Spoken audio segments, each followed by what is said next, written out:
And as well as that, we have a guest here, Kerby Rials. You've been on the show. It's been a while, though, hasn't it? It's been a year or two. Yeah, but well, he's served many years in Russia and in Belgium, right? Yeah, and he's unlike me. He's multilinguistic. He knows French and Russian. Do you know anything else? Probably. I'm working on Spanish. Working on Spanish. I hope to get that down. I think to do what he does, you really have to have an ear for some kind of language and be willing to learn it. I tried the Rosetta Stone to try to learn German because my dog-in-law is German. And I didn't get anywhere with it. My brain was not going to wrap around it very easily. I don't know it's like I can't skate backward. I have to go forward, you know. Anyway, it's great to have you here, Kerby, because he's been on the mission field for what, 25 years. 25 years, yeah. And he's back here in the States and has a great perspective on the subject which we deal with most of the time, all the time really, and that is evolution, creation. And but we're very curious how things like that are in Europe. But I don't know, Doug, what are we going to title the show? What do we Europe and creation. That sounds good to me.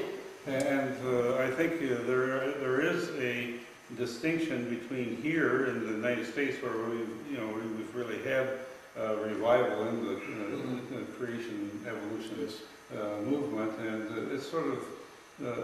Actually, there was like the evolution protest movement back in the 1920s and 30s, and I think it's still around in England.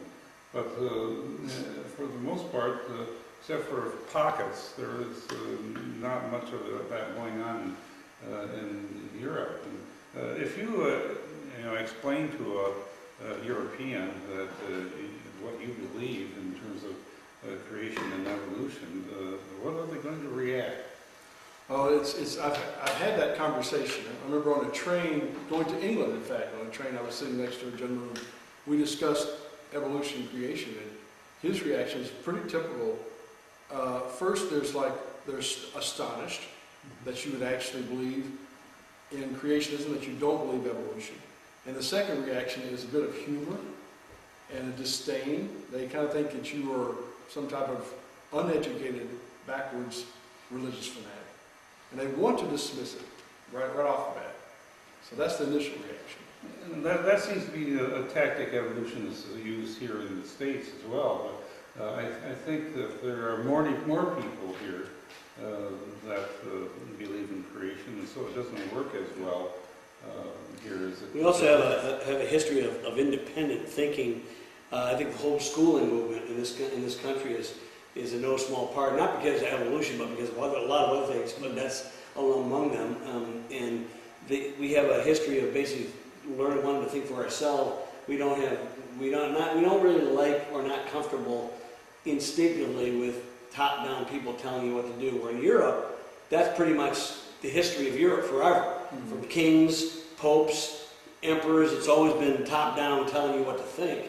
And if you're not in the cool group, you're basically ostracized. Yeah. Where in America, we've been kicked out of every country in the world anyway, so we don't care about that, and we tend to think for ourselves. Where a lot of people, they do that here. Doug's right. The ad hominem approach, they making you feel like an idiot. It doesn't really answer any of the questions, any of the data, any of the information. Because basically, Kerby, we've dealt with this, but and maybe you've talked with them as well. Creationists have the same evidence, the same scientific, the same fossils, the same geology, same astronomy, the same paleontology as an evolution, and creatures have the same data, but we interpret it entirely different ways. And it just feels like in Europe, at least in your experience, has it been that they just don't, they're not taught it, or they're just so overwhelmed with basically other things that they just accept the status quo? What do you think it is?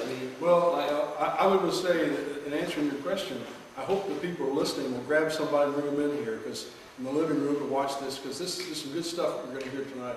I think for them, they've never heard it before.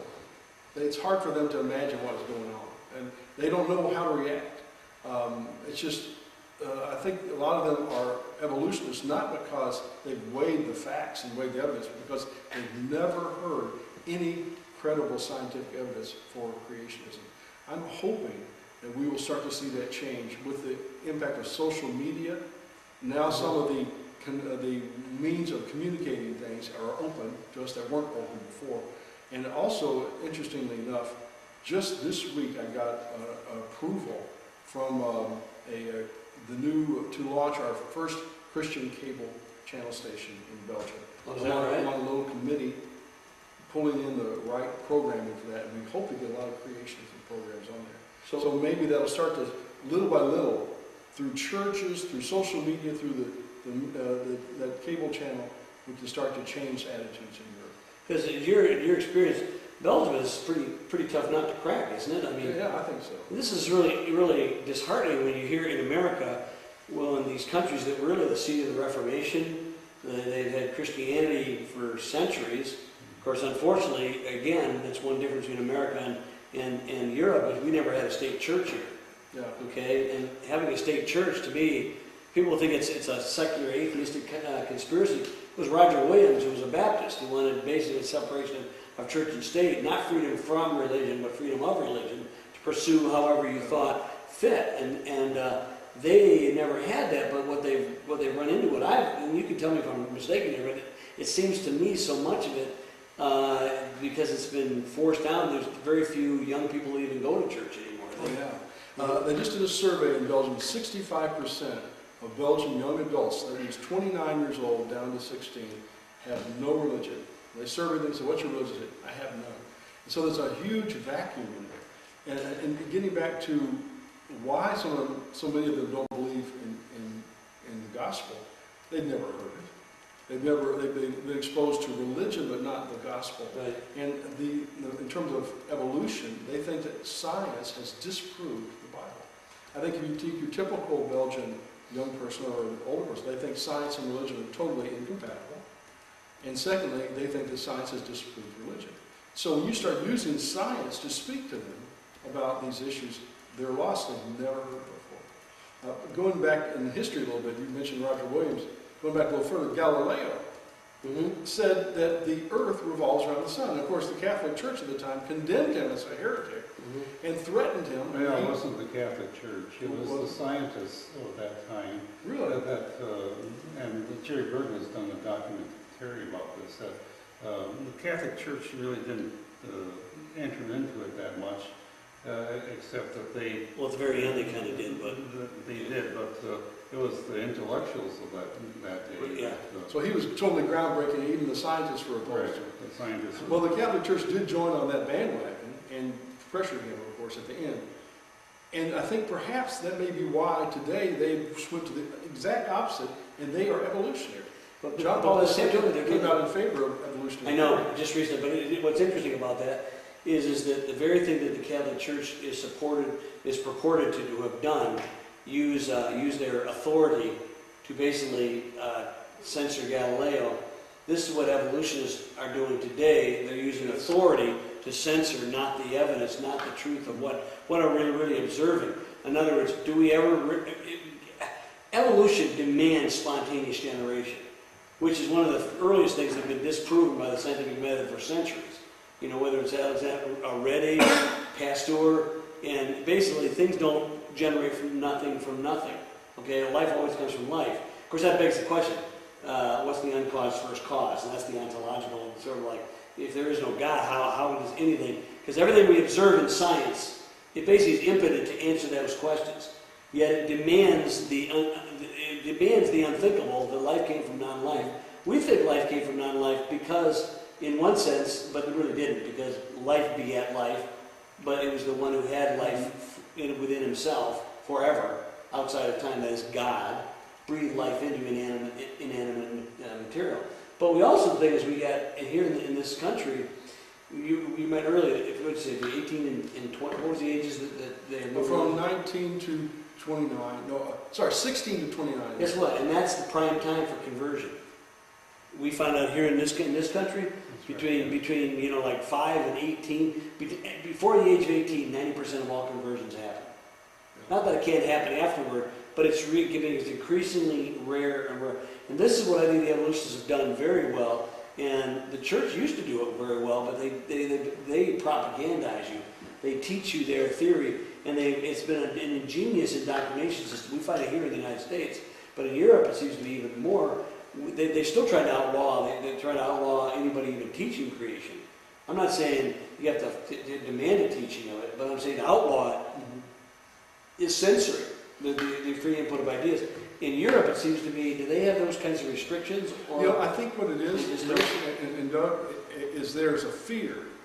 You can almost see it sometimes when you start to present science that supports the design of the earth by an intelligent being, God. They're afraid to agree with you because I'm going to expose myself to ridicule. I'll be seen as a religious fanatic. I'll be run out of my university, which we have that problem in America as well. Yeah. But there's a fear and there's a hesitancy to accept the clear evidence that's presented to them. So I think that's a big factor. And the fact that there's nobody speaking about it. What clear evidence would you use? I like to mention two things. One, I like to mention that science, under Sir Fred Hoyle in England, who was knighted for his theory of the steady state theory of the universe, said that the universe has never had a beginning. So he contradicted the Bible, which says God spoke, and creation was. He said, no, the Bible's wrong. The universe has always existed. It's in a steady state. They named that theory after him. I remember that, yeah. But a Belgian scientist, a Christian scientist, Catholic Christian scientist, did some more research, and based upon everything we see about Doppler shifting and expanding of the universe, he said, no. There was an explosion. Yeah. And it's the Big Bang. Yeah. Now, whatever else one thinks of the Big Bang theory, it does coincide with the Bible, where the Bible says God spoke and the universe existed. So that's what you see. So I point that out to them, that science has come back around to the Bible and has agreed with the Bible here. And the second thing I like to say to my friends that are doubting, and you watching tonight as well, I would say, what's your evidence? Give me the evidence that God doesn't exist. Show me the proof. And when I say that to my atheist friends in Europe, there's a silence, and you see them starting to think, and they realize they have no proof. We have all the evidence. The evidence is there, and the challenge is to, I think we're not going to see Europe change in regard to these things unless we take time. It's going to take time to change the fear, and we're going to have to speak in every possible way to support the biblical account. I think it's going to take a little while. Now, what would be nice to have is the French-speaking creationists in Canada, who Lawrence Tisdale and Paul Gosselin come to my mind. They have an excellent presentation in French and French websites to give. Well, then you were mentioning the media, the social media, That's what I was and the thinking. internet and things like that. They have access to things they never would have had before. That is, to me, one of the best things that has happened, that free access of ideas. It is. One of the things that you mentioned, they just reminded me, Lawrence Tisdale's from Quebec, and I remember meeting him once long ago here. Right now, we're already got tentative approval to use the Canadian cable channel, Christian cable channel they launched, not on cable, but on the internet, called ECMI, on Cinémois TV, out of Montreal, and we're going to bring it into Belgium, because we want to have Christian TV, evangelical TV in Belgium. We don't have the resources to recreate a complete 24-hour, 7-day-a-week signal. They've already done it.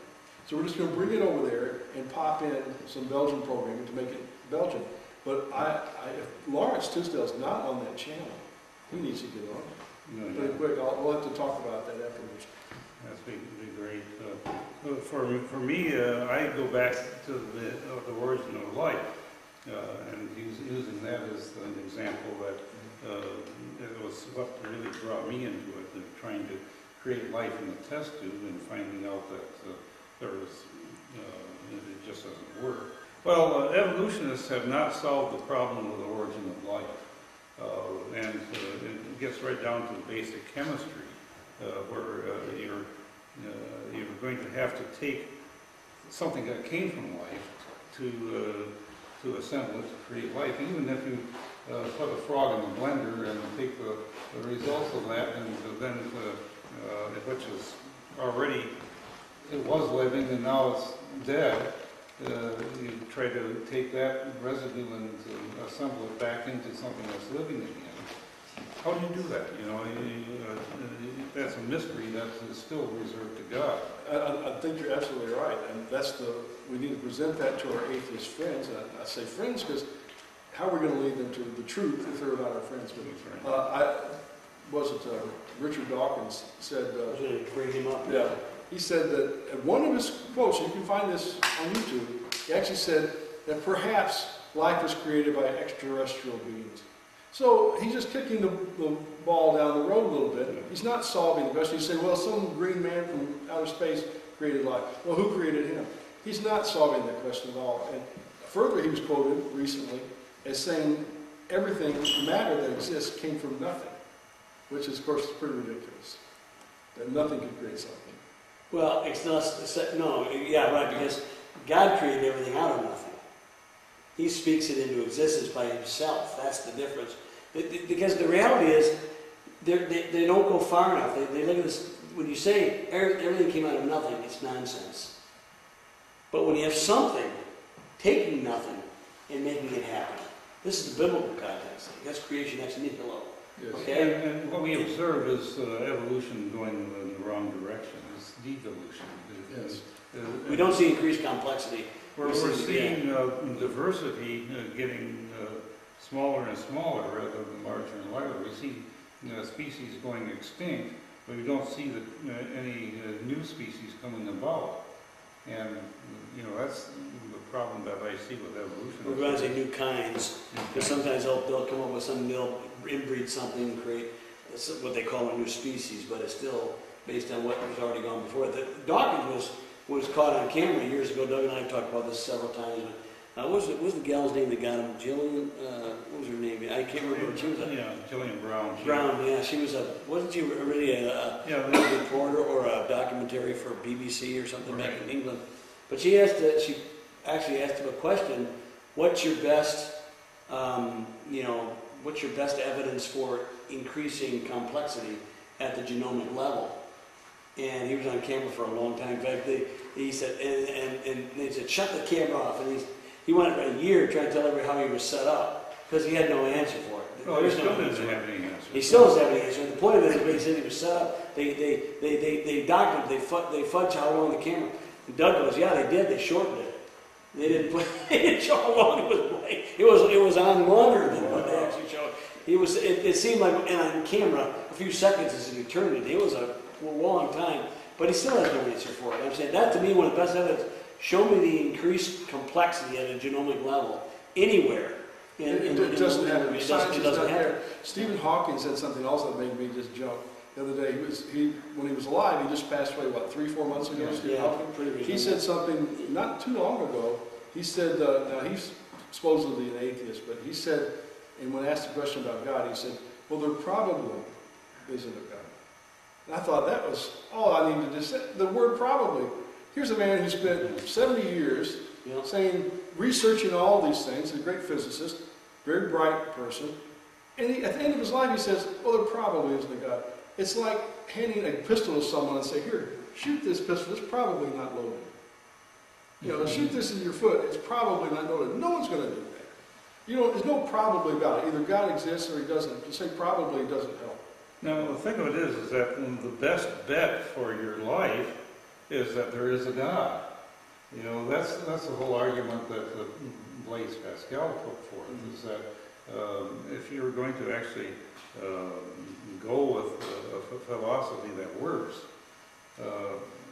go with the fact that there is a God, and believe in it and trust in it, and it works for us. The other thing too is what's interesting. We talk about some of the fruits of Darwinism, and of course we talk about communism and Nazism.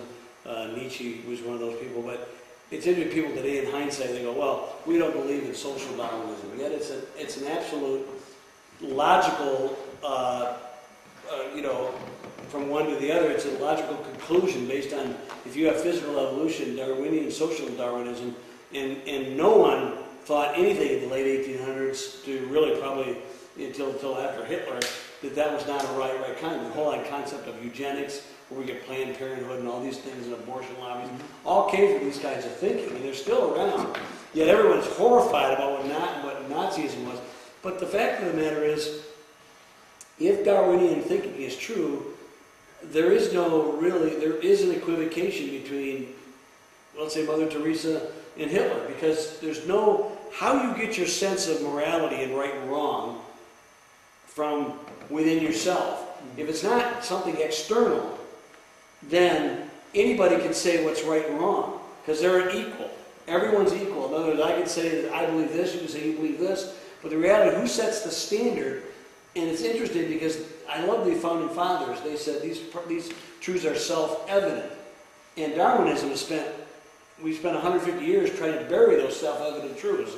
That is, that there is a God, and we are beholden to Him. He sets the rules. He tells you there is such a thing as morality, there is truth, and there is right and wrong. Without something external from us, anybody can say whatever they want, and then all you get out of it is consensus. If you have the most amount, Hitler had a consensus. Let's kill the Jews, okay? And if the abortion lobby gets consensus, let's kill the babies, okay? They're not babies anyway. They're just embryonic, transitions from an amoeba to a man. I love what you said there, because if science is true, then we need to apply it. And of course, they discovered germs, and then they applied that to sanitation, and it worked. People are living longer, and they're not dying from germs. And we discovered the principles of aerodynamics affecting a certain form creates lift. And they put that scientific discovery into practice. Now we have planes. So they came out with so-called science, evolution. Darwin proposed it.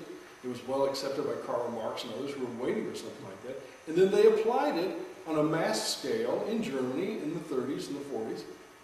It's social Darwinism. Evolution is true. Let's apply it. And the result is incredibly horrible. There is a difference between the empirical science, which you experiment with in the present, and you can actually test and see results, against Darwinism, which is taking what you see in the present and making up stories about how it got there. In the past, you can't reverse the time to go back and observe what actually happened, unless you had an eyewitness back there that wrote about it. Now, we do have the eyewitness, and that is the writers of the Bible. And we have historians who also wrote about history. But we do not have something that goes back millions of years. And what you find is the evidence that we find in the present. You find dinosaur fossils on the top layer when you're digging them up. You don't find them, you might find them buried down in a certain layer, but that all has a biblical interpretation from the flood point of view. And we have developed a very robust theory concerning that. Well, the thing is, I would submit that the Darwinistic worldview is the most religious, fanatical worldview there is, because in face of things that they believe, they refuse to look at things. Creationists have been looking at stuff, examining. For Doug and I have talked about this many times. Now they're finding soft tissue and hemoglobin and DNA in dinosaur fossils. Well, 65 million years or 220 million years. It was even about 60 minutes. Yeah, you shouldn't find it. It's impossible. We're finding carbon-14 in the matrix of coal and diamonds. Carbon-14, based on secular things, at most you're going to get, at 50,000 years, you got nothing. And if coal is like hundreds of millions of years old, or at least tens of millions of years old at the least, formed in the center of the Earth, it gets up here, there should be nothing. And in the matrix, and of course, every time they say that, well, it's contamination. In the matrix of a diamond, that's pretty much not likely. But the fact is, why is there contamination only when we don't get the dates we want, but never when you get the dates you want? Okay? That to me begs the question of what kind of scientific theory all that other stuff is. Because we argue about 90% of the arguments seem to be about 10% of the evidence, based on radiometric dating, that kind of things. So those kinds of things in Europe, you might want to talk if you're going to get back over there. Anyway, Doug wants to ask a question. The question is, we've got to wrap up here pretty quick. But any question is a statement. But we are. What do you see as the breakthrough that could happen in Europe concerning Christianity and the creation evolution? But I think as we have a breakthrough with social media, there's an increasing Christian presence in Europe, with the cable channel, with the e-book phenomenon. People can access books more easily now.